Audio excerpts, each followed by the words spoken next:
You know, like maybe I just need to be natural. Alright, let's do it. A couple of months ago, my friend told me that they wanted me to play the new hit game, Granblue Fantasy Relink.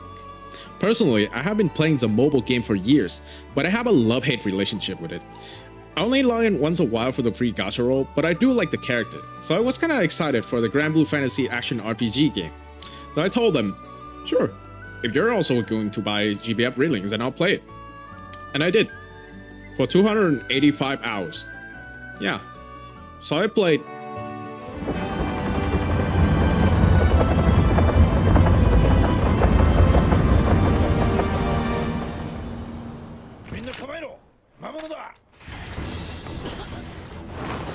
My first impression with Relink is that it has the worst first 2-hour tutorial I have ever experienced. That instantly makes me wonder if I have wasted my money. The tutorial windows pops up all the time, even in mid-battles. And it also is a mobile gacha game tutorial theme of dimming the entire screen and you are only allowed to press the key that they tell you to press. They do treat you to this spectacular set piece where you fight Proto Bahamus on the Grand Cypher, setting up expectation of what's to come. So Relink recommends you to play with controller for the best experience, but controller buttons are horrible and cannot really be mapped. Who the hell put dodging on right trigger button? So I tried mouse and keyboard instead, but the game was designed specifically with controller in mind. So a lot of features feel clunky on mouse and keyboards. Like, the cursor doesn't even exist in the game, even when you're trying to navigate through the menu. And you have to use emotes on a very janky emote wheels. But hey, at least it's remappable, because the default buttons are also horrible. Here's an example. The game tells you to hold T to show skills and then press skill buttons 1, 2, 3, 4 to use it. You actually don't have to do this, and can just press 1, 2, 3, 4 for skills. So hold T is only used to show skill cooldown. But you don't have to do that either, because you can still see the skill cooldown nonetheless outside of it. And you can hold 1, 2, 3, 4 to do the exact same thing. It'll just trigger the skills, but you can just do that on any skills that are still on cooldown. So this button is completely pointless, and I throw it to the upper side mouse button where my finger would never be able to reach. However, this also means rapidly tapping 1, 2, 3, 4 for skills while it's still on cooldown will constantly make the UI blinking vigorously, which is very annoying. It took me a while to figure out my button, mostly because sprinting and dodging is not on the same shift key, and there are a lot of actions you can actually do in this game. But after you get used to my button, I have no problem with it ever again, and the combat is actually great. So after 1 hour of tutorials, remapping all my keybind, killed a quadcadile, I finally reached the first town, Folka. The story is extremely short and simple, with questionable pacing and dialogues of little importance. So at Folka, you have 5 minutes to explore the town and talk to the Grand Cypher's crewmate before gathering at the church and meet Roland and learn about the primal beast of Tempios that is causing trouble to the town. So you decide to come along and kill the primal beast Fury King. Then meet the main villains, Church of Avia, and Lyria got captured. So the rest is you going on a quest to save Lyria, and that's basically sum up the plot. Barely anything important happened. Heck, these first 4 chapters might as well thrown into the tutorial, but if they do that, then the story can be summed up in 5 chapters. Although if you want to skip, then there's the skip button, and there will be a pop-up that summarizes the story, which is much better than Genshin Impact. Characters were constantly reminiscing and having pointless banters about the adventures they have already had in the past, the bonds and camaraderies they have made. Like, that one time where Rakam talked about how they fought Tiamat at Port Breeze, or how Yugen remembered going fishing in North Vast, or how the main character adventures begin with that fateful encounter with Lyria and Catalina in their hometown of Zickenstil. And Catalina swore with her life that she would show Lyria the world. Or sometimes, even spoiler bombs out of nowhere, like Noah the Astral or Rosetta is actually secretly a primal beast. With maybe some nice reference for old GBF players, but for new players into the franchise, you have never experienced these adventures. You have never met these people, and you have never made these bonds, so you don't have any emotional attachment to them. And feel excluded. It's like going to a party and listening to your friend talking about their friends. The game also have no intention of telling you what all those big words like asterisks and stuff mean. Just check the glossary for an in-game dictionary definition of it.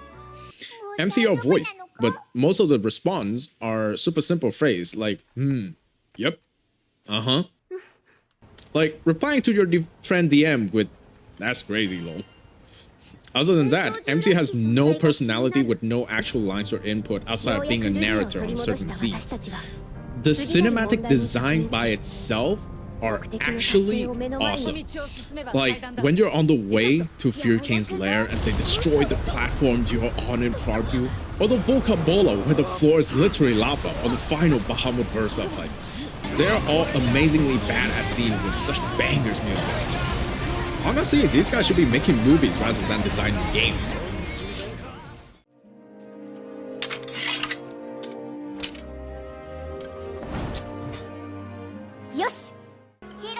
Your characters and equipments are relatively simple and easy to understand. There are currently 21 different characters in the game, including the newly added Selphon, Tuyen, and Sanophon, each with their own weapon and skill trees and playstyle. You can unlock characters by trading in recruit tickets to Sierra Kate. Each character can equip up to 4 skills at a time, but you can unlock more from the skill trees. Combined with the passive skills, you can mix and match them as you want, so each character playstyle feels very unique. Personally, I like playing with Zeta and Vasaraka for the Society team. Vasaraka gives me a feel of playing Greatsword in Monster Hunter, a tanky playstyle that can struck up damage while dealing big boy damage. Zeta is more agile with built-in counters, and her playstyle revolves around inflicting Arves Famare debuff and looping air attacks. However, characters like Zeta and Siegfried has unique passive that requires them to have precision button pressing, but the lack of clear timing indications makes it a little bit tricky to play them comfortably. Your equipment revolves around equipping skills for your characters to increase their stats, from raw stats like HP, attack, defend, crit, to more utility ones like guts, auto revive, dodge, guard enhancement, etc, etc. Your weapons usually add 2 skills. There aren't a lot of weapons in the game, but they are simple enough. Each character has multiple weapons, which split into attack, HP, crit, weak point damage, and stun weapons. You can also use Sprite Stone to give them up to 3 more skills. Sigils are equipable items that you can equip to your characters to give them skills. A character can have at max 12 sigil slot, and at higher levels, sigils can also come with 2 skills. You can do quests to get more sigils and materials to upgrade your weapons or sigils. You can also get them by trading in with Sierra Kate. A lot of materials are actually materials from the mobile game, so it gives them a little bit familiarity if you do play that. But you also have a cap of how many items that you can hold, so eventually you will come to a point where you have to clean up your inventory by recycling trash items or sigil to Sierra Kate to get better sigils. They recently added a new feature that lets you mass transmute your item, but it will still take 1 to 2 hours every time you have to clean up your inventory. So the gameplay loop is do quests, farm sigils materials, clean up your inventory for 2 hours, then equip what you got from transmutation to your characters, rinse and repeat. Also, your weapons have a hard damage cap. Imagine this, your character can do 2000 damage, but they only do like 1000. Regardless of how many crit rate, crit damage, or any other damage boost you put on them, they only deal 1000 damage. You cannot increase that. The game doesn't even tell you about this, except for the small indicator on the damage number. So if you actually want to deal more damage, then you have to raise that damage cap. So now all your character builds will be 4 slots of damage cap sigil, 2 slots of supplemental damage sigil because it gives you a chance to do another instant of damage which bypass the damage cap, 1 to 2 slots of the character unique sigils, which effectively gives you only 4 slots to do whatever you want. Honestly, I would rather them not having the damage cap in the first place. Also, like, the towns are very nicely designed with small details on the NPC doing normal everyday things that makes the town feel lovely. Like, look at this. Like, may I direct your attention to the art style of this game? Their clothes have brushstrokes, which makes them look like old school medieval fantasy drawings, which is a lovely touch. Alright, so now we're all geared up. Let's do some quests. You play a game with a party of up to 4 members. If you're soloing, then you can go to a quest with 3 NPCs. There are a lot of game modes that you can play outside of story quests, but most of the time you will be doing boss fight, because why not? Also game modes like defense and stuff, you can pretty much let the AI do the job and just AFK once your characters are strong enough. Co-op with friends are also super fun, but good luck trying to team up with randos or any quests other than endgame bosses like Bahamut or Lucilius. There are also Fate episodes, which are quests that sum up a character past presented by visual novel styles, static image only with dialogue voiceover, just like Fate Stay Night. You kind of have to do these because they give you free stats and serial slot.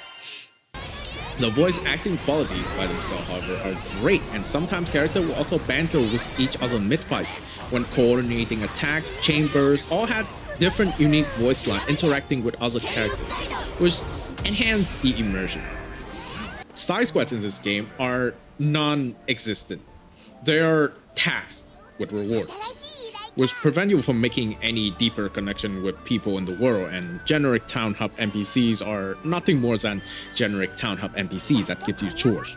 There are also invisible walls prevent you from falling, but jumping puzzles exist, so that means even though you cannot walk off the edge, nothing stops you from jumping off it.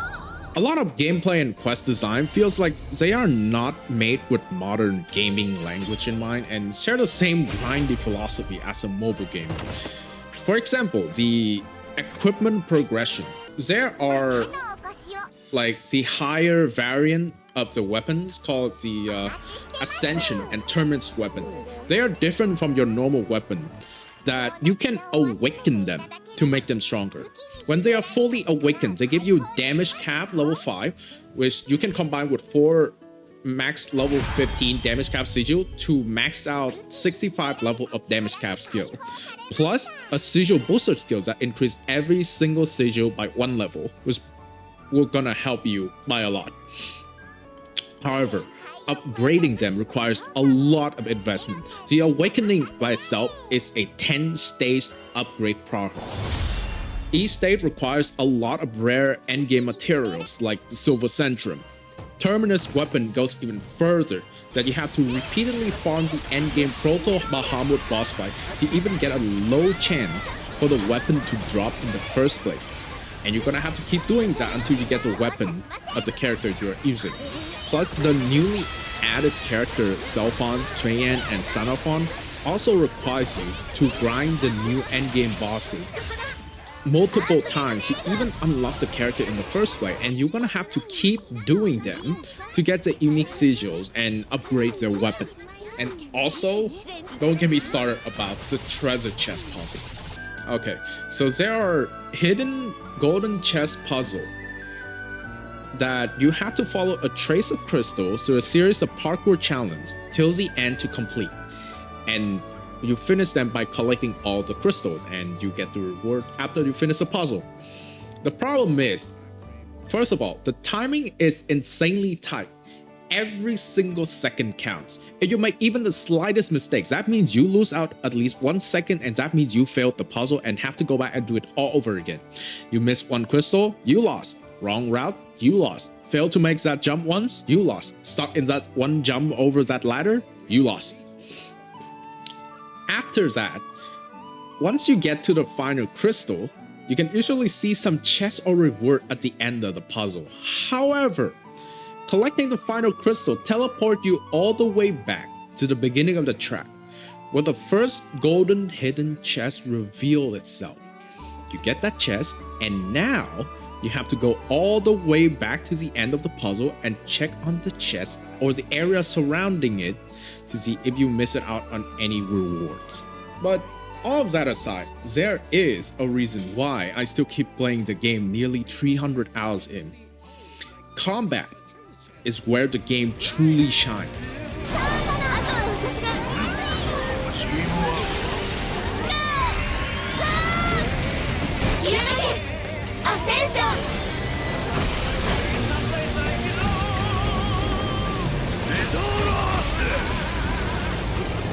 As a point of recording, I have yet to try out the 2 Lucilius raid, but combat It's fast-paced, intense boss fights that's super punishing, but at the same time deeply satisfying.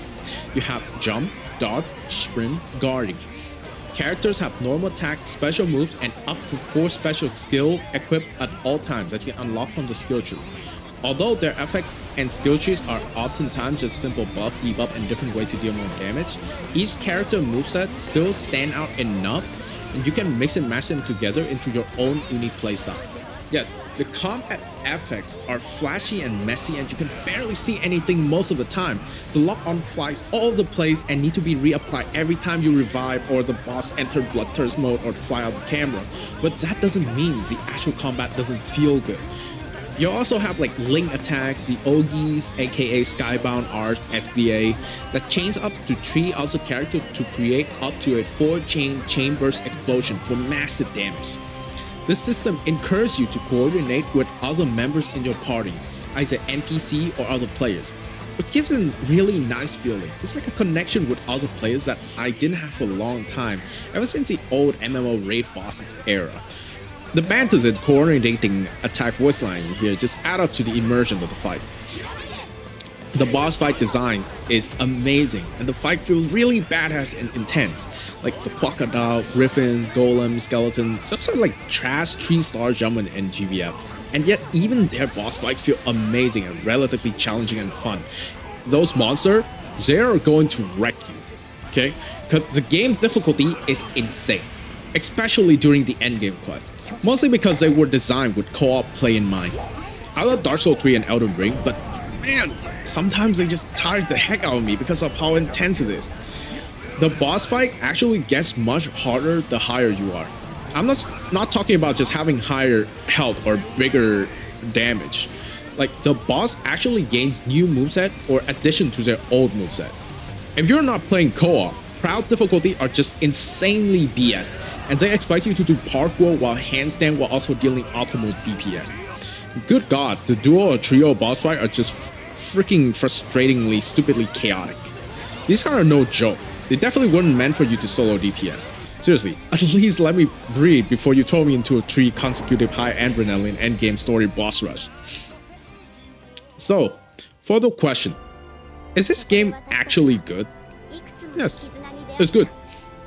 Granblue Fantasy Relink has a lot of design that steer away from the traditional gaming design. It has the same grindy gameplay, just like its mobile game counterparts. But outside of all of that, it's actually an extremely fun game with deeply satisfying gameplay loop, with scenes, cinematics, and boss fight design feel just as badass and chaotic as your crew pulling up that full chain burst explosion attack. It's had a rough tutorial start, but the more I get into the endgame, the more I enjoyed it. I'll give it a solid 8 out of 10. Should you try this game? Sure, absolutely.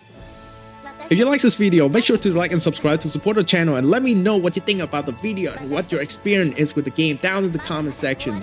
I would really like to make more games and movie review videos like this in the future. For now, cheers for watching. I'll catch you all next time. Peace.